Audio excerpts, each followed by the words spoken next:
When I was about 10 years old, I had an incredibly vivid nightmare about a huge severed hand chasing me through a dark labyrinth. I remember how it moved with incredible speed, leaving behind a cold trail of fear. I ran with all my might, but the labyrinth seemed endless, and every turn only deepened my panic. I woke up in a cold sweat, my heart racing as if it would leap out of my chest. I was trembling all over, but I really needed to go to the bathroom. Gathering my courage, I got up and headed to the bathroom. Each step was difficult, as images from the nightmare still swirled in my mind. I turned on the light, and at that moment, my heart stopped. The hand I had seen in my dream was already waiting for me there. It was enormous, with long fingers and covered in dark, damp skin. I screamed at the top of my lungs, and in that instant, I truly woke up, realizing that it had been a false awakening. I lay in my bed, trying to collect my thoughts. The room was quiet, but fear still gripped me tightly. I looked at the clock. It was only 3 a.m. I knew I wouldn't be able to fall asleep again. So I decided to get up and take a little walk around the house to calm down. I stepped into the hallway, and although the light in the bathroom was still on, I didn't want to go in there. Memories of the nightmare haunted me, and I couldn't shake the feeling that something was wrong. I slowly approached the bathroom, and before peeking inside, I listened. Silence. I opened the door, and to my relief, there was no one there. I sighed in relief, but at the same time, the feeling of fear lingered. I decided I needed to distract myself. Returning to my room, I turned on the nightlight and pulled a book out from under the bed. Reading had always helped me calm down. I immersed myself in a world of adventures, forgetting my fears, but after a while, anxiety crept back in. I felt like someone was watching me. I raised my eyes from the book and, peering into the darkness, saw that the shadow in the corner of my room had become a bit clearer. I froze, unable to move. Suddenly, the shadow moved, and I felt the cold sweat starting to bead on my forehead again. I closed my eyes, hoping it was just a figment of my imagination.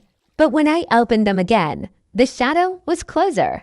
I jumped out of bed and ran for the door, but then I remembered I needed to go to the bathroom. An internal conflict raged in my mind, fear versus necessity.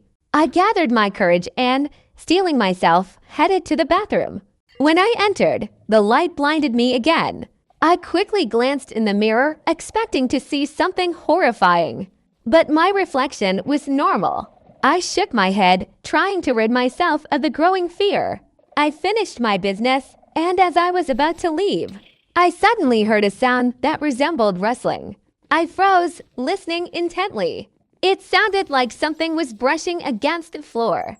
I slowly turned toward the sound and saw something dark emerging from under the sink.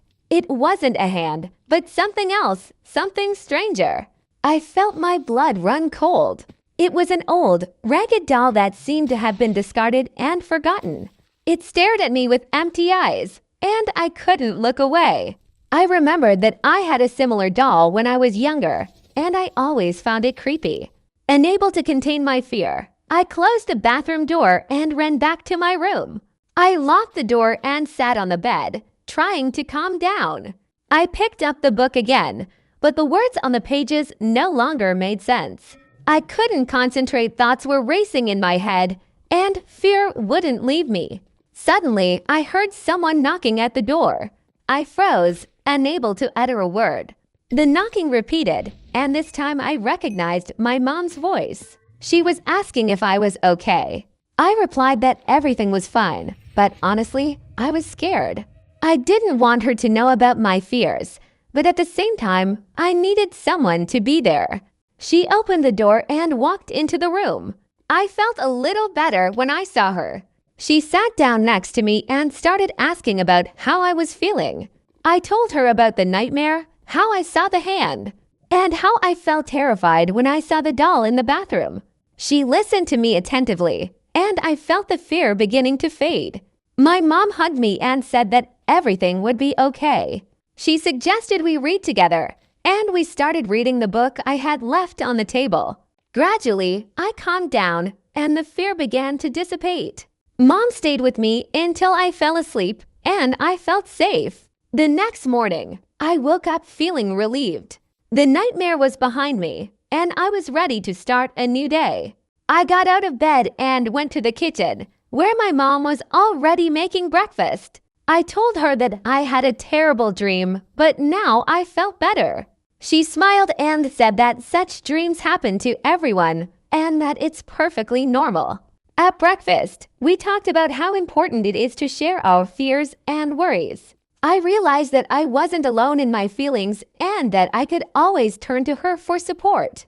This conversation helped me understand that fears are a part of life and that I can learn to cope with them. In the following days, I tried not to think about that nightmare, but sometimes, when the night became especially dark and quiet, fear would creep back in. I decided I needed to do something to overcome my fears. I remembered the old doll that was still lying in the bathroom. I concluded that if I could face it head-on, I might be able to rid myself of my fear. I gathered all my courage and decided to return to the bathroom. I opened the door, and although my heart was racing, I stepped inside. The doll was still on the floor, and I felt a chill run down my spine. I approached it closer and, bending down, picked it up. This time, I didn't feel fear. I remembered how I once loved playing with this doll and decided it was time to bring it back to life. I placed it on a shelf in the bathroom and promised myself that I would no longer be afraid. I knew that fear was just an emotion and that I could control my feelings. From that day on, I no longer felt fear of the dark bathroom or nightmares. I learned to cope with my fears, and every time I faced something frightening, I remembered that day when I decided to confront my fears head-on. I realized that fear is not an enemy, but simply a part of life that I can learn to manage.